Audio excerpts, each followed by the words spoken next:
What made you get into blacksmithing? I've always liked dirty old oily machinery and sort of restoring things. So when I had the opportunity to leave working a night shift in a bath factory to go and restore steam engines, it sounded like the right thing to go and do. You know, I didn't have to think twice about it. I handed my notice in straight away and left. They never saw me again. I was bloody terrified because I'd gone from having a regular monthly income to nothing, absolutely nothing, no income whatsoever. I had to go and chase it myself.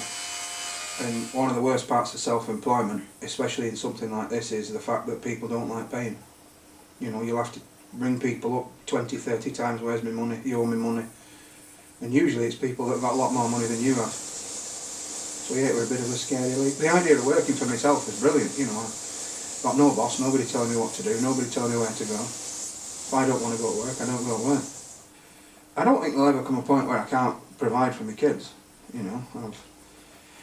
If the business wasn't going to do so well, which it should do because I'm the only bloke in the country that's doing it, if it doesn't do so well, I'll just go and get another job. Do you think that it will ever come to that though? No, because when you think there's, how many is there? How many thousand traction engines, steamrollers, steam engines around the world? And every one of them's riveted together.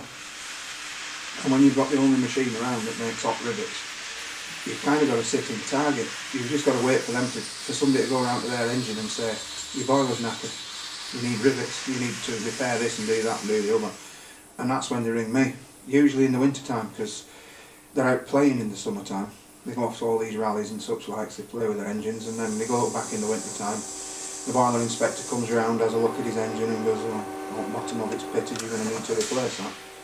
So then they give me a ring, and I start making rivets, and you know, away we go. The previous job was Boilermaker.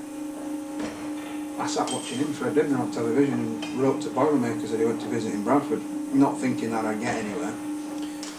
And I didn't at first. I sat and waited 2 years, still working a night shift in a bath factory. And one day I get a phone call, and your mother answered it, and she said, oh, it's Gordon. Who's Gordon? Who's Gordon? I don't know any Gordons. Picks phone up. Oh, it's Gordon. Gordon? Yeah, it's Gordon.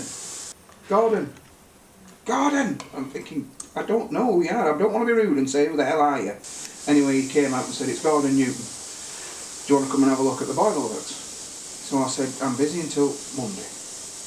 So he says, right, come round on Monday and have a look. So I set off on this, full of trepidation, on this journey over to Bradford, up onto moors above Bradford, Idle. And I went and opened the door, and it was literally like walking into Willy Wonka's chocolate factory. There was crap everywhere. It was filthy.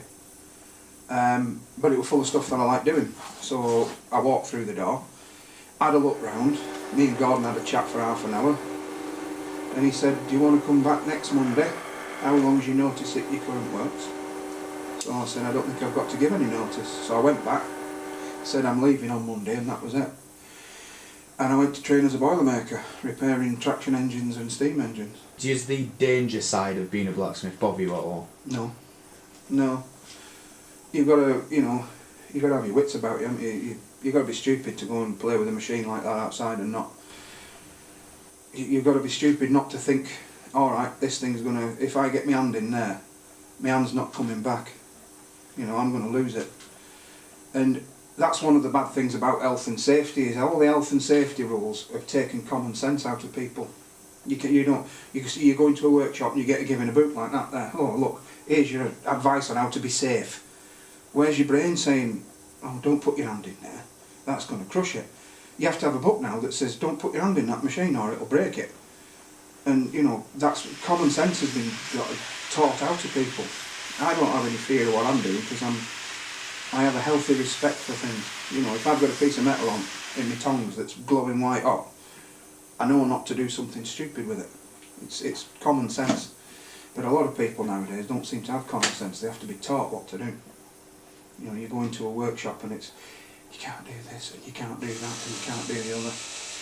And the health and safety man comes along with his little yellow vest on going, have you got steel toe cap boots on? No. You can't come in here. Have you got an hard hat? No. You can't come in here. I'm not going to do anything stupid, mister.